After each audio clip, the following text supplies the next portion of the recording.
gâtés, bienvenue sur cette nouvelle vidéo. Vous allez peut-être être très surpris de me voir avec l'oracle Béline entre les mains parce que vous savez que j'aime pas ce jeu. Donc peut-être qu'à la fin de cette vidéo j'aurai changé d'avis. Comment ça se fait que j'ai l'oracle Béline entre les mains? Tout simplement parce qu'en fait ça fait un moment que je voulais acheter la triade. Et que je m'étais dit que dorénavant j'essaierais d'acheter plutôt mes jeux en seconde main pour des questions d'éthique, voilà, d'écologie, d'économie, voilà, pour tout un tas de raisons. Et en faisant des recherches, en fait, je suis tombée sur l'oracle de la triade avec le livret pour 30 € et 29 € exactement sur internet. Du coup, je l'ai commandé. Je me suis empressée de le prendre, parce qu'à ce prix-là, c'est donné, puisqu'en magasin, il y en avait pour une trentaine d'euros le jeu et une vingtaine d'euros le livre. Donc, pensez-vous que pour 29 €, je me suis dit, chouette, je saute sur l'occasion. Du coup, j'ai commandé et j'ai attendu patiemment que le jeu arrive. Et une fois entre mes mains, lorsque j'ai ouvert le colis, je me suis retrouvée avec l'oracle Béline. Donc, je me suis dit que j'avais dû... Premièrement, j'ai fait une bêtise, je me suis trompée. Puis après, je me suis dit, non, c'est pas possible. La personne à qui je l'ai acheté, elle a dû se tromper et elle ne m'a pas envoyé le bon. Sauf que, si, j'ai vérifié et c'est moi qui me suis trompée. J'ai pris l'oracle Béline à la place de la triade. Donc effectivement, c'était un super bon coup, hein, 29 €, puisque il est à 29,90 € en magasin. Donc sachez qu'en plus j'ai eu les frais de port, du coup ça m'a coûté plus cher la sauce que le bouillon, mais bon, bref, c'est pas grave. Donc, j'avais déjà fait une vidéo pour vous en parler en fait. Et le jeu par contre était tout neuf, c'est-à-dire qu'il était encore sous blister. Sauf que bon, la vidéo me convient pas, du coup je la refais. Et je pense que c'est celle-ci que vous allez voir de vidéo. Donc j'ouvre le coffret, je récupère les cartes. Donc je vous montre comment c'était. Lorsque j'ai ouvert le blister, il y avait ces 4 premières cartes. Donc là c'est Béline qui... mais un petit mot, là c'est un peu le côté égotique avec le voyant Béline et la presse, donc ça nous raconte un petit peu ce que disent les journalistes dans la presse mondiale.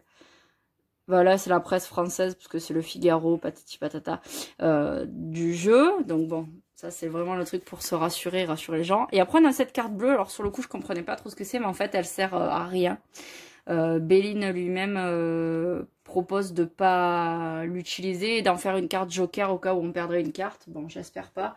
Je touche du bois jusqu'à présent. Je touche du bois. Voilà, jusqu'à présent, j'ai pas perdu une carte dans mes jeux. J'ai failli perdre un jeu entier, mais j'ai retrouvé grâce à mon mari. Donc voilà, bref. Du coup, les cartes, qu'est-ce que je peux en dire? Bon, on a l'habitude de ces coffrets, c'est les éditions Grancher. Donc tous les coffrets que je possède sur les éditions Grancher sont à peu près déjà au même prix, une trentaine d'euros, et tous sous la même forme, même format de coffret, des petites cartes. Par contre, chaque carte a son format et le petit bouquin, donc voilà, ça ne change pas trop d'habitude. Sauf que ici, les cartes sont plutôt petites comparées aux autres jeux que je possède. Par exemple, là j'ai l'oracle G à côté, bon ben, vous voyez la différence de taille.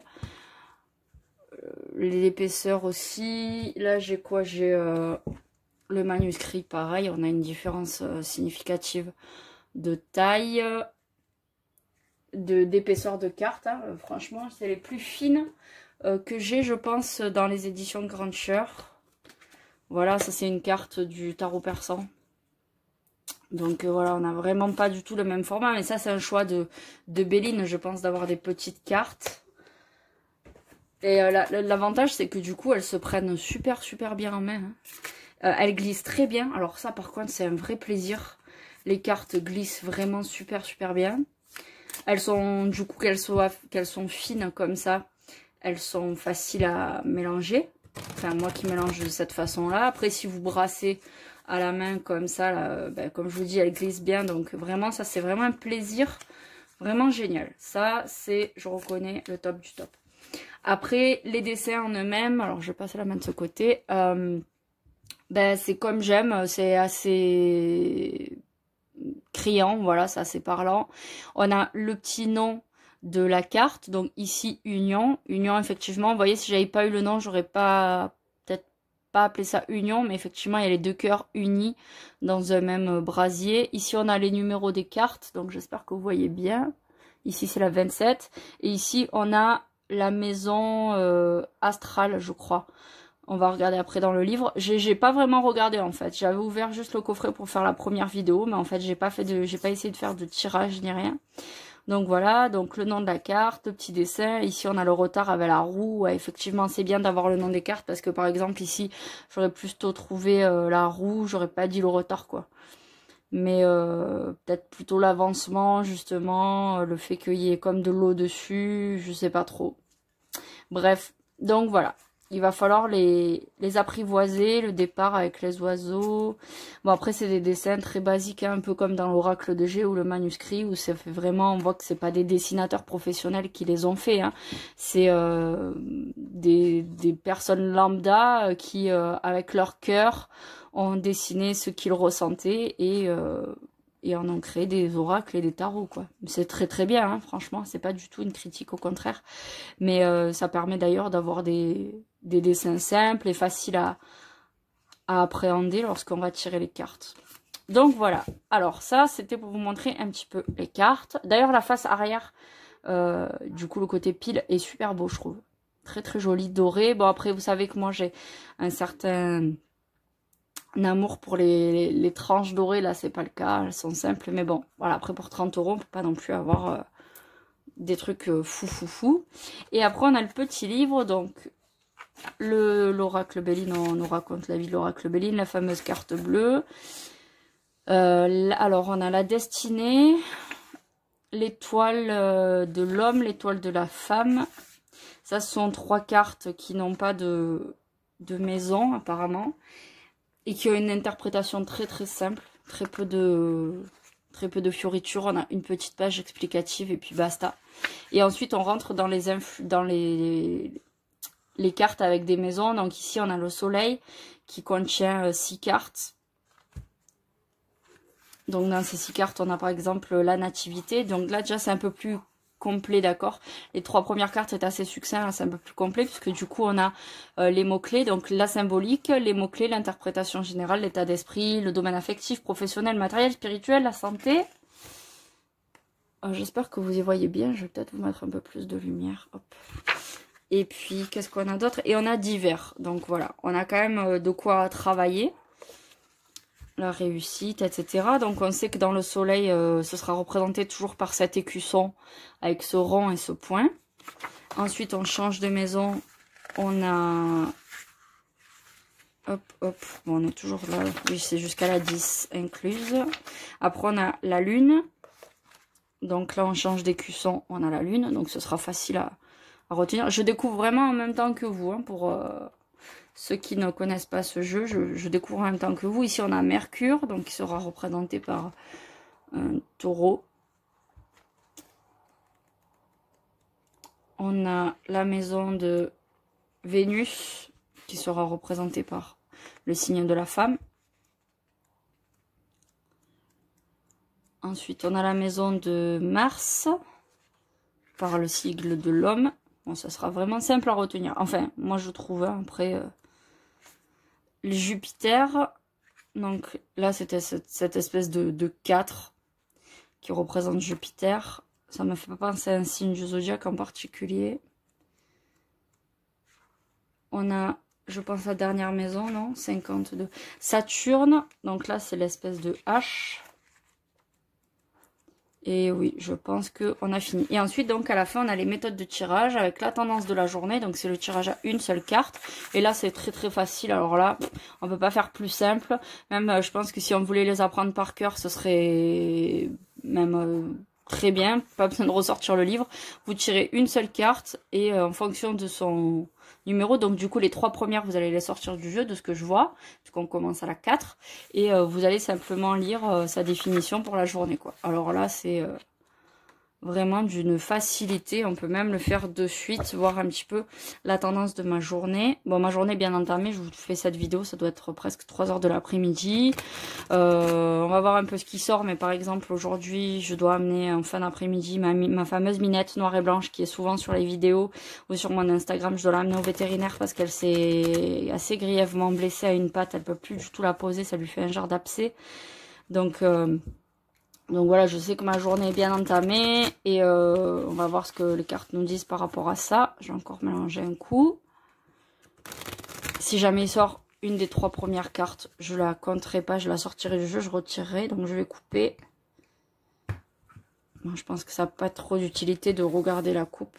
Et je vais tirer donc les influences de ma journée. L'intelligence. L'intelligence, ici on se réfère donc au manuel. On prend la carte numéro 20. Et qu'est-ce que ça nous dit? L'intelligence, la journée permettra d'analyser avec calme, sérieux et intelligence tous les événements. Ouais, bon, pourquoi pas.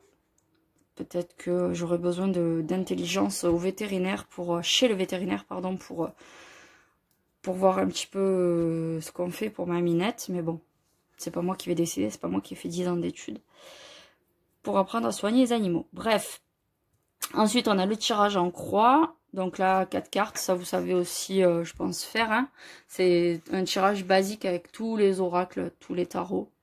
Tirage à 6 cartes. Donc là, ça fait penser un petit peu au tirage du fer à cheval avec le manuscrit. Mais bon, vous pouvez utiliser tous les tirages avec tous les jeux. Hein. Tirage mensuel, donc ça c'est un tirage à 7 cartes, façon un peu pyramide. Tirage de l'évolution, ça peut être sympa. Tirage à 9 cartes aussi, ça existe dans les autres, mais ils appellent pas ça pareil, d'accord? C'est pas forcément un tirage de l'évolution dans les autres. Le tirage de la roue astrologique. Alors, la roue astrologique, j'avais vite survolé. Et en fait, vous voyez que, par exemple, avec l'oracle G, on part de la première en haut et on va tourner dans le sens des aiguilles du monde jusqu'à 12 et on va poser une 13e carte au centre. Et ici, en fait, c'est pas pareil. Ici, vous partez déjà à gauche et vous allez tourner dans le sens inverse des aiguilles d'une montre et vous allez poser seulement 12 cartes. Bon, après, voilà, comme je vous dis, c'est chacun sa méthode. Chaque maison représente un signe du zodiaque, exactement comme dans l'oracle G, sauf que pour l'oracle G, la 13e carte va représenter la surprise du mois. Voilà, voilà, là on a un exemple, donc apparemment on peut tirer plusieurs cartes pour avoir des informations supplémentaires. Très sincèrement, comme je vous ai déjà dit, je pense, sur ce genre de tirage, n'allez pas mettre trop de cartes, trop tirer, parce que vous allez vous mélanger déjà. C'est assez compliqué des fois de synthétiser tout ça, même si concrètement vous avez une seule valeur par carte, dans le sens où chaque carte normalement représente un aspect dans le mois. D'accord? Par exemple, ici, vous voyez, on a la maison 10, ça va représenter la situation sociale. Donc, logiquement, si vous avez qu'une carte, c'est plus facile à décrypter. Si vous commencez à rajouter plusieurs cartes, ça va être un peu plus difficile. Donc, cantonnez-vous au départ aux instructions basiques de vos manuels pour bien appréhender le jeu, bien apprivoiser vos cartes, bien comprendre comment on fait une lecture. Et après, dans quelques mois ou quelques semaines ou quelques années, selon votre rythme d'évolution, vous allez pouvoir ajouter un petit peu du grain à moudre à votre moulin en définitive, d'accord? Donc voilà, on reste simple au départ. Voilà, bah écoutez, je trouve que en définitive, il est pas mal. Voilà, ça m'écorche pas de le dire. Hein, je n'aimais pas du tout ce jeu. Maintenant, j'ai pas encore fait vraiment de tirage avec. Je vous ferai des vidéos très certainement pour vous présenter le jeu plus en détail, faire les modes de tirage qui sont préconisés, voilà, pour vous montrer un petit peu. Et puis voilà, et puis par rapport à la triade, eh bien mon petit doigt me dit que très prochainement vous allez voir des vidéos aussi dessus parce que c'est bientôt la fête des mères. Voilà. Je vous fais de gros bisous et je vous dis à très bientôt pour une nouvelle vidéo.